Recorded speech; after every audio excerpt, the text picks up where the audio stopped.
Hey, and welcome to the ProtoPod, the podcast for engineers, innovators, entrepreneurs, and trailblazers shaping the future. Here, we dive into the cutting-edge worlds of prototyping, aerospace, rapid manufacturing, high-velocity mass customization, and beyond. I'm your host, Jordan Rose. Today, I'm excited to chat with Maxim Karpov, co-CEO and co-founder of Enlightra. Enlightra is a startup based in Switzerland that develops chip-scale comb lasers for connectivity of AI clusters. Let's get into the podcast. Hey, Maxim, welcome into the podcast. I'm really excited to get to chat with you. You're a pioneer in a data transfer technology that I don't know much about, and I'm sure you can teach me a lot. You have an extensive educational resume and are now the co-CEO of Enlightra. Are you able to tell myself and the listeners what your educational journey has been up to founding Enlightra? Yes. Hi, Jordan. Well, hi everyone. Thank you very much for inviting me to the podcast. So about my journey, about my education. Originally I'm from Russia, so I did my bachelor and master studies in Moscow, and that was mostly around research topics. I did it in a topic called material science, and also around the same time I spent a few months in the US. That was actually very, very exciting. I worked in Fermilab and also in Caltech. Yeah. And about 10 years or 11 years ago, I moved to Switzerland. I decided to change my topic. I decided to do something more applied, let's say, so something where you can see the outcome of your research in a shorter timeline. Yeah. And I switched to a slightly different topic called photonics. It's a topic where we deal with light on chip, and this is what I was doing for the past 10 years. So I did the first PhD in this topic, and during my PhD, I worked on one of the laser technologies, which are, as you can guess, on chip. It's one of the chip scale lasers, which eventually turned out to be a core technology for our startup for Enlightra.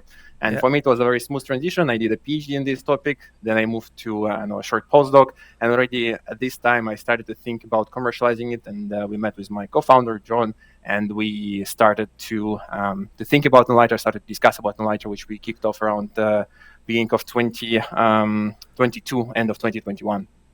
Okay, very interesting. So I do want to ask you for some more detail on the technology itself, because it's not something that I understand at all, really.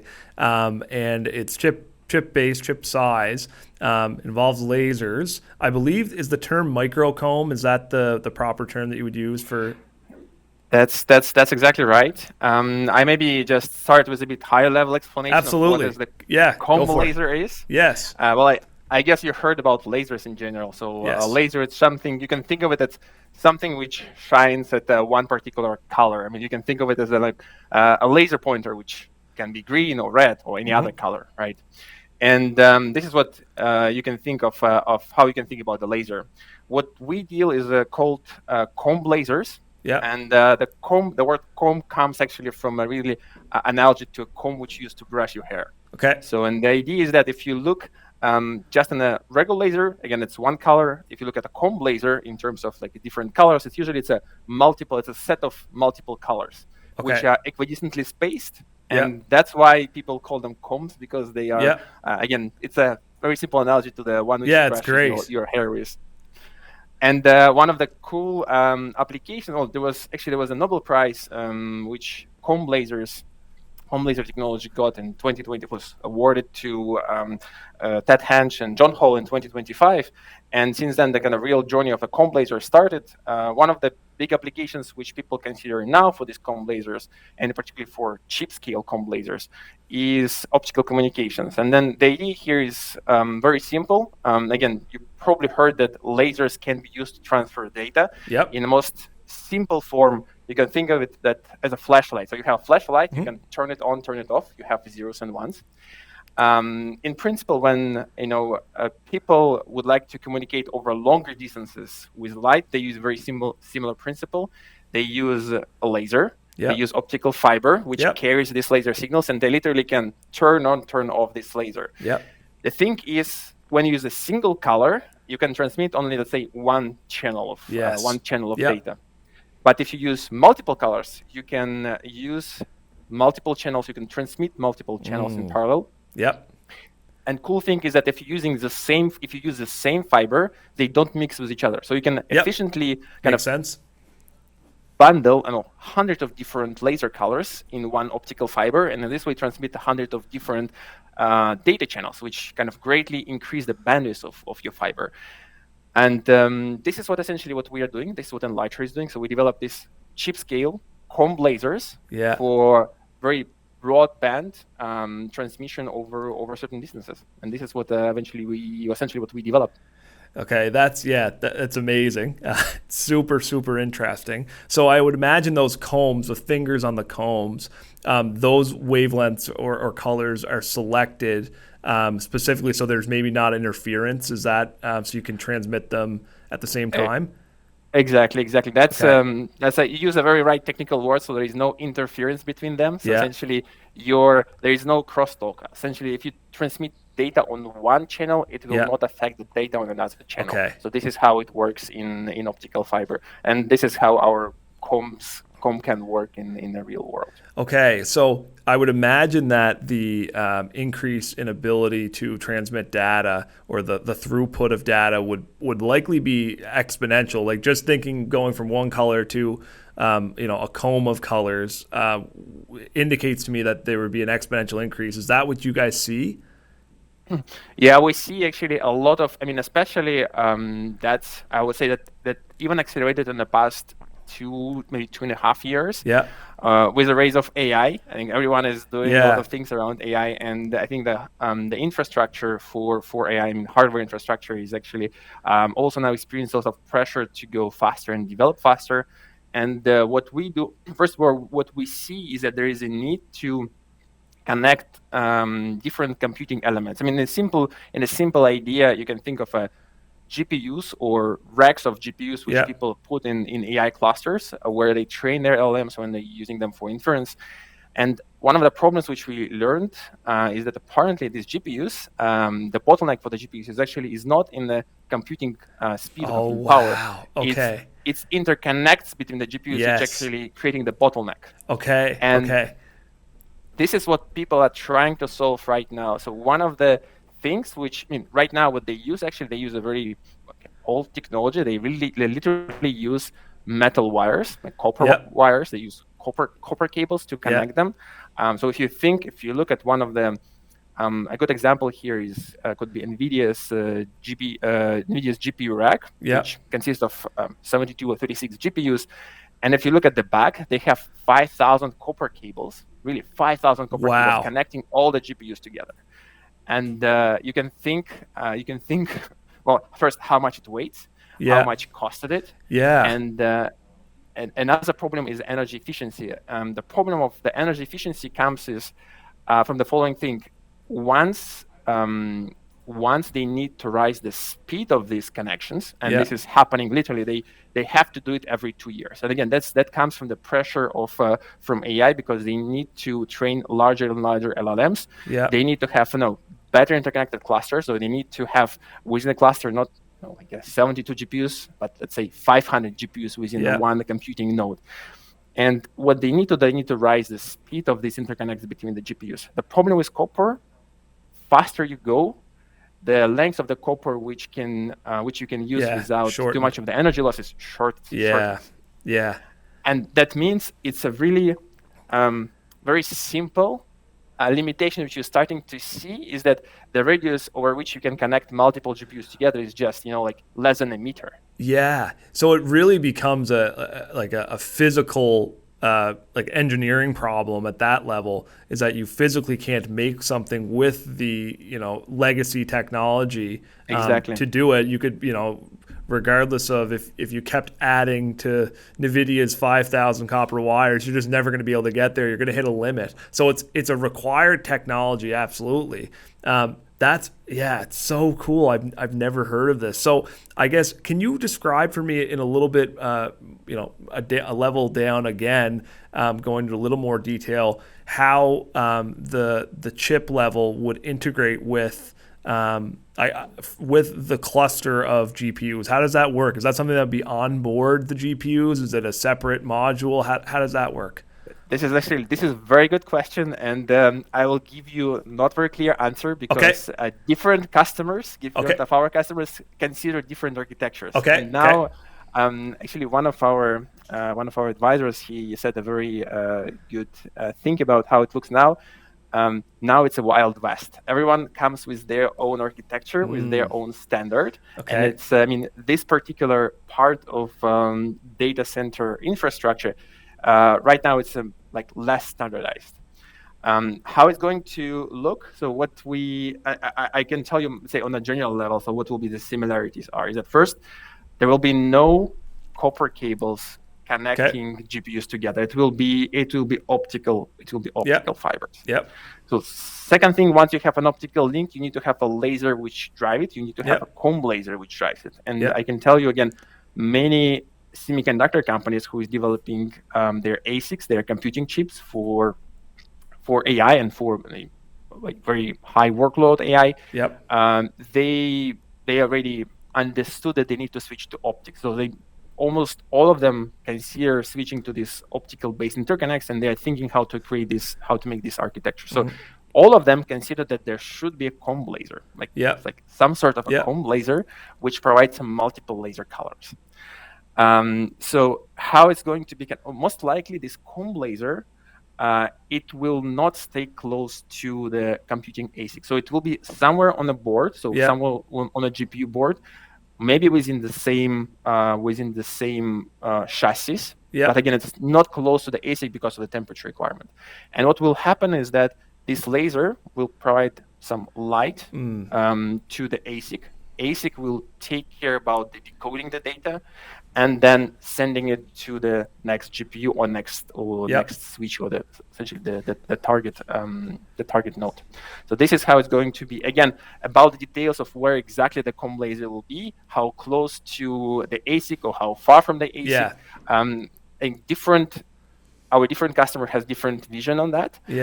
But it's definitely should be something which is kept away from the ASIC, and it should be still close enough to the chassis where the GPU is. So it's either directly on the board or maybe somewhere very close to it. Okay. So this is how we, again, as I said in the beginning, the answer is not very clear because different customers have different views on that. Yeah, it's a good answer though. So basically, the biggest restriction is temperature. It's the comb laser has to be cool, so therefore it has to be away from the heat.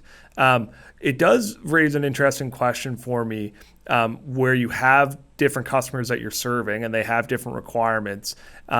Is the scope of your work the lasers and the optical wire, like the full integrated solution to data transfer? And I guess if it is, how does that variation in requirements from your customer, how does that impact you guys from a developmental perspective? Like, does that create challenges in you developing the product? And can you describe what those are? Actually, also very good question, and this is what I mean. You're asking a questions which investors ask us very often, and I can tell you, I think we are very lucky from the technology perspective that in order to address requirements of different customers, we literally need to change only one component. We literally need to change the design of one of our core component on the chip.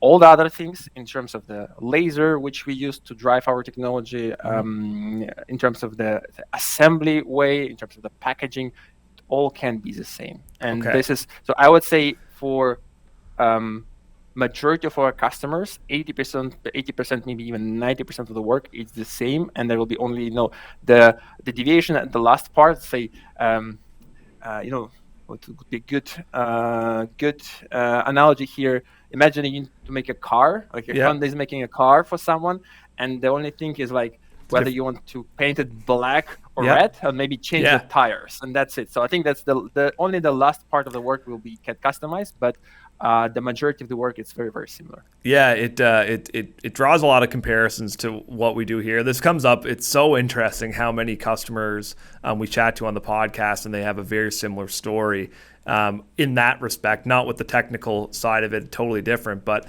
and how much that relates to what we do at ProtoCase. We talk about high velocity mass custom manufacturing, and really it's exactly that. It's what are the chunks that can stay the same when we're manufacturing something. We call them work elements. Those are the fixed actions that always have to happen, and the customization kind of happens within them depending on what parameter needs to change, the type of seats in the car, the color of it. So very, very interesting. So I want to shift a little bit, but I guess somewhat in the same lane. So you're obviously solving very cutting edge. You're innovating very quickly. The company's been around for 3 years. You're now up to 20 employees. Can you talk to me maybe about some of the, organizational challenges that you guys have faced, where you're solving really difficult problems in an industry that's rapidly evolving, and you have to keep your team aligned, and you have to keep everybody rowing in the same direction. What has that been like for you guys? Wow, that's an interest. That's a challenge. That's a really challenge, and I didn't recognize this challenge in the beginning. I didn't recognize that it would be a challenge, because when we started, it was only 3 of us back in 2021, 2022, and I think until you're 5, 6, or 7. When everyone's sitting in the same office, it's very easy to align. You have like a quick huddle, brief stand-up meeting in the morning, or you just turn your chair, you talk to your co-founder, you talk to someone if you have a technical challenge, and if you want to ask a question about a laser or assembly or packaging something. And that was really easy. And I think that started to become more and more challenging when we crossed maybe 10 people mark, because then since me and my co-founder, we have to be involved in almost every part of the company, not only technical part, but also admin part, absolutely, HR and everything, the executive side of things. I think we involved everywhere, and we kind of have a picture of what's going on. But then maybe after 10 people, you're starting to see that people tend to clusterize over certain tasks or certain problems, and they don't always have time to zoom out and see what's going around. And so I think that's the time when we realized that started to realize that maybe completely flat organizational structure is not really working, and then you might start to have some people who take care about certain directions. So we started to sort of a functionalization of the team, when there is a certain part of prototyping of a technology which we have a small team working on. This team maybe has a micro lead, let's call it. And then we try to build not very hard but kind of soft hierarchy to see that we can simplify this communication between different parts of the team. I think that worked.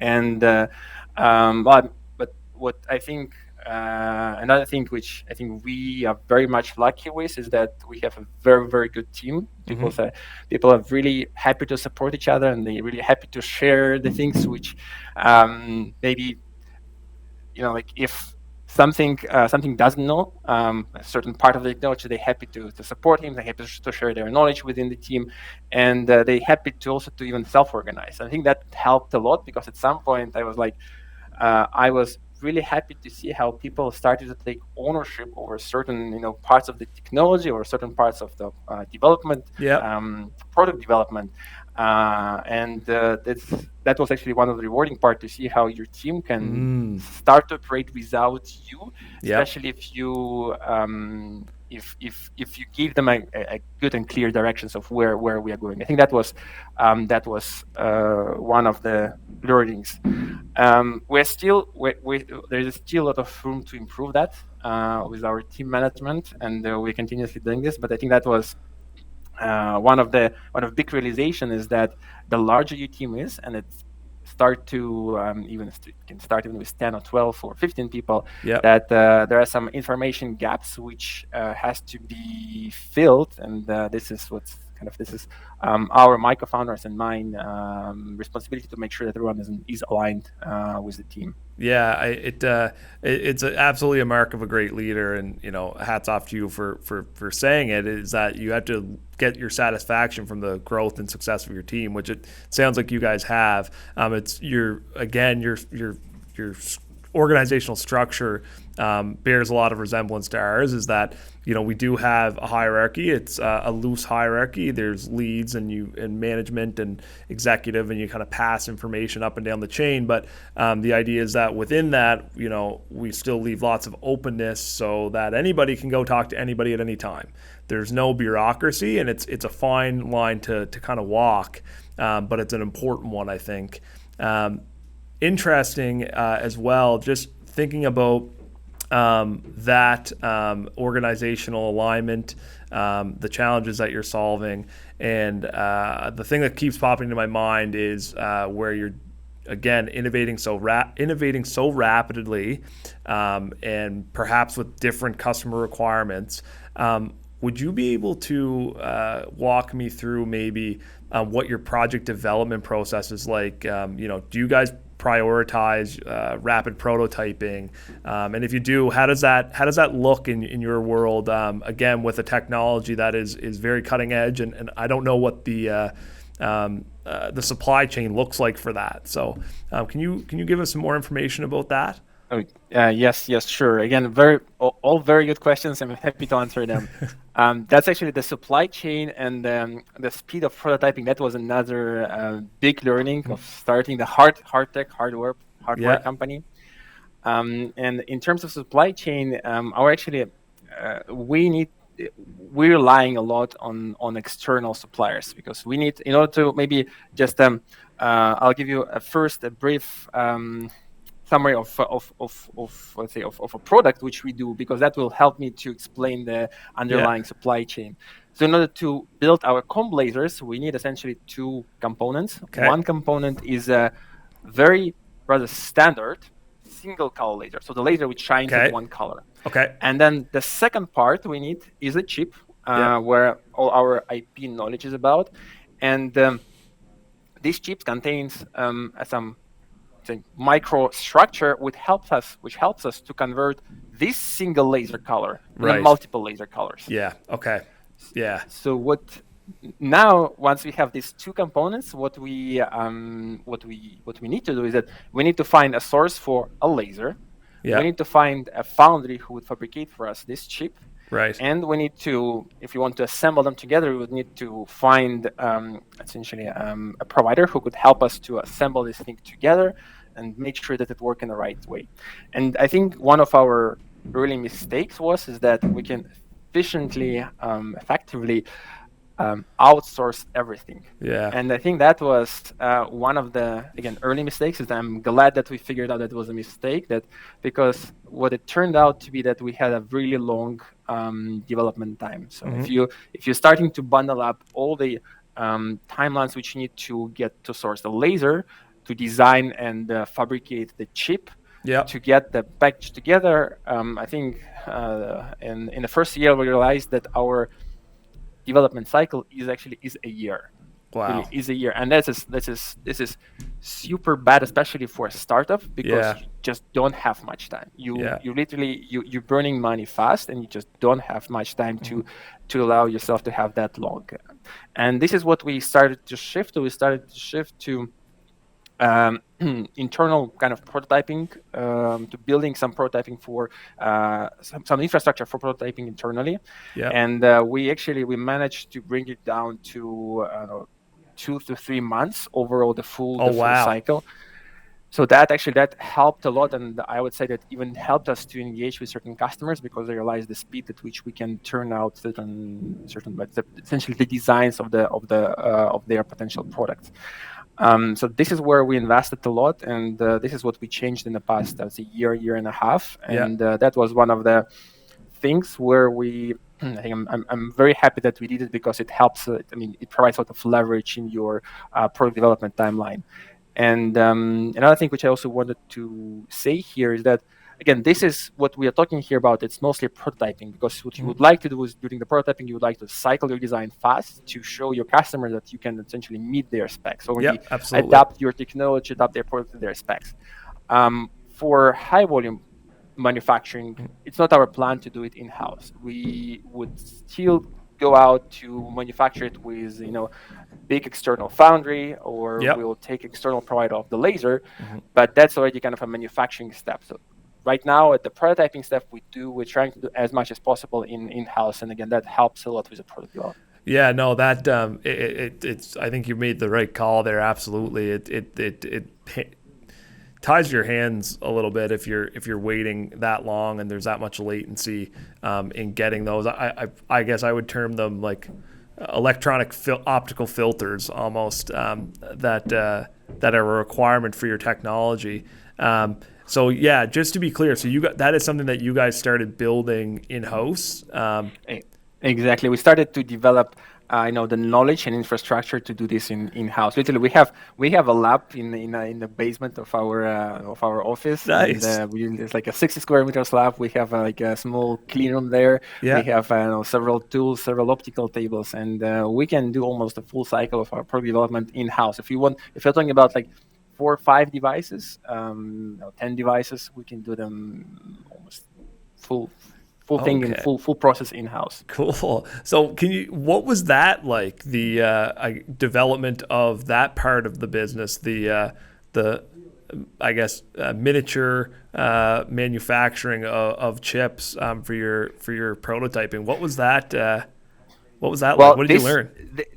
This part, I would say that this part we still didn't fully master it. That's okay. How to do it in-house. So here we're still relying on some external partners mostly, but all the rest in terms of the packaging of the chips, in terms of doing chip characterization, in terms of doing electronics, in terms of doing the assembly of the devices, this is what we all can do this in-house. It's mostly about investing into infrastructure, into talent, obviously, into people, and investing some time of learning how to glue things together, how to develop electronics, which is kind of meant to work with our technology, how to work, where to buy a good chassis to make proto case to figure out that you can get devices fast, you can get chassis fast, and you can ship them around. Actually, we are shipping the devices around in the US and in Europe, and I'm quite happy with them. So cool. That's super interesting. So essentially you're now able to, I'm assuming, to maybe pull a more off-the-shelf component, more readily available, do what you need to it, and then ship it over testing.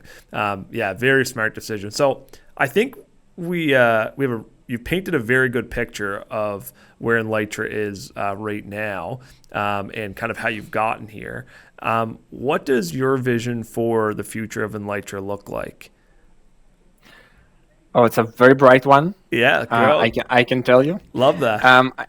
I think we are on the verge of acquiring several very large customers, which we're very excited about, and they're exactly operating in the space where I mentioned. So it's a space of AI clusters and interconnectivity of AI clusters. Again, as already also mentioned in the beginning, almost all semiconductor chip companies, they now look into the ways to go from copper to optical interconnects, and our technologies are super well positioned to meet the needs of these interconnects. And this is what I'm very excited about. I would be happy to see that half of the data clusters, AI clusters, in 4 or 5 years from now would be running on Enlightra technology. That would be super exciting, and I hope we'll manage that.